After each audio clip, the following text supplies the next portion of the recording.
Hi everyone, I'm Angeline from Peer Business Consulting and this is Ask Me on Monday.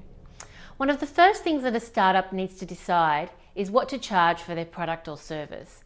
Now there are so many things to consider when it comes to pricing that I've decided to do a 3-part series on this topic, and this is part 1.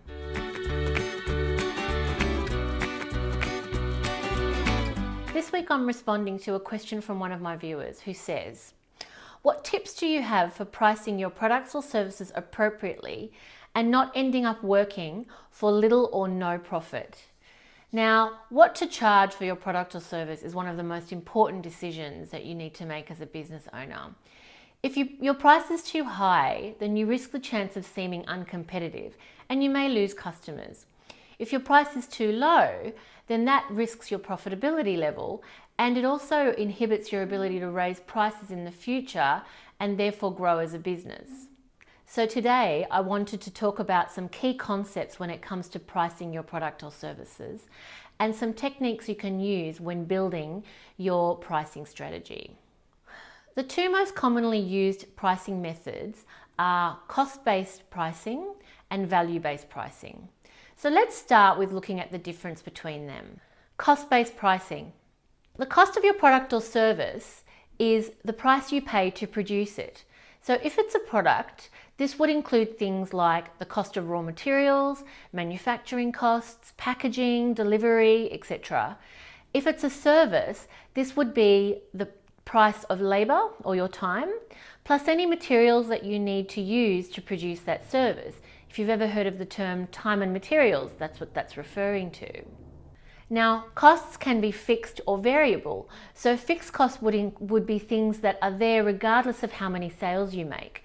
So things like the cost of your premises, or the rental for your premises, staff salaries, insurances, they won't change regardless of how many sales you make. Variable costs increase the more sales you make. So they would be things like the ones I mentioned earlier, such as delivery costs or manufacturing costs or raw materials. Those things increase as you make more sales. So put simply, cost-based pricing is when you calculate your total fixed and variable costs. Then what you do is you divide that cost by the total number of units that you've sold or that you expect to sell to get a total cost per unit.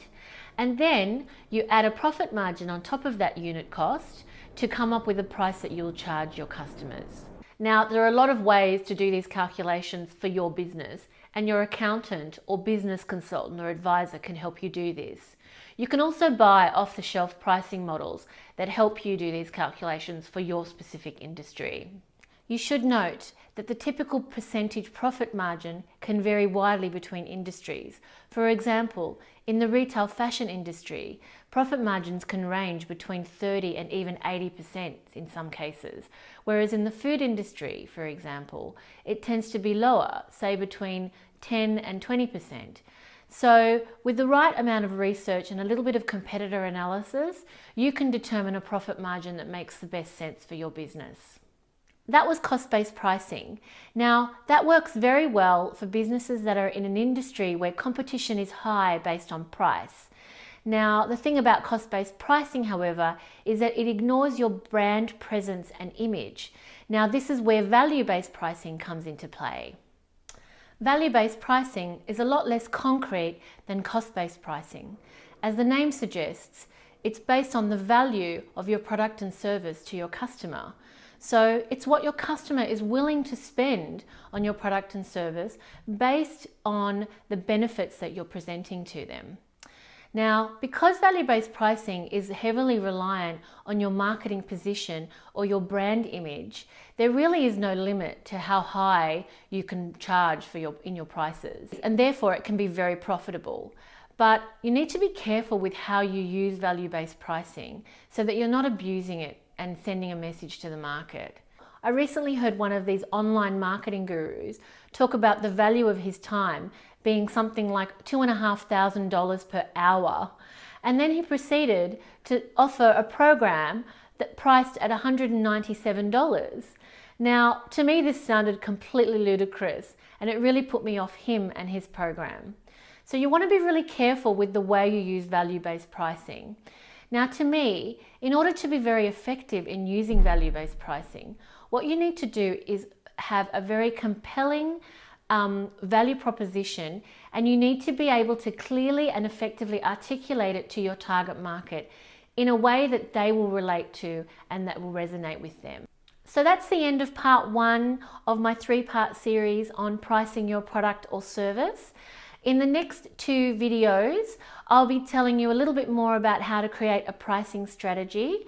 I'll be giving you some pricing tactics to use when creating and tweaking your pricing strategy.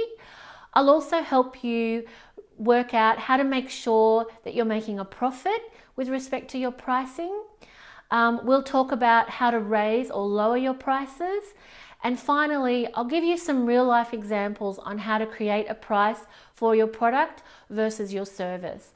So lots of information there, so be sure to tune in to the next 2 videos in this series.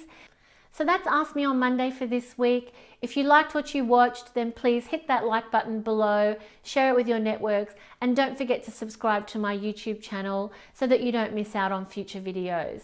So have a great week, and I'll see you next Monday.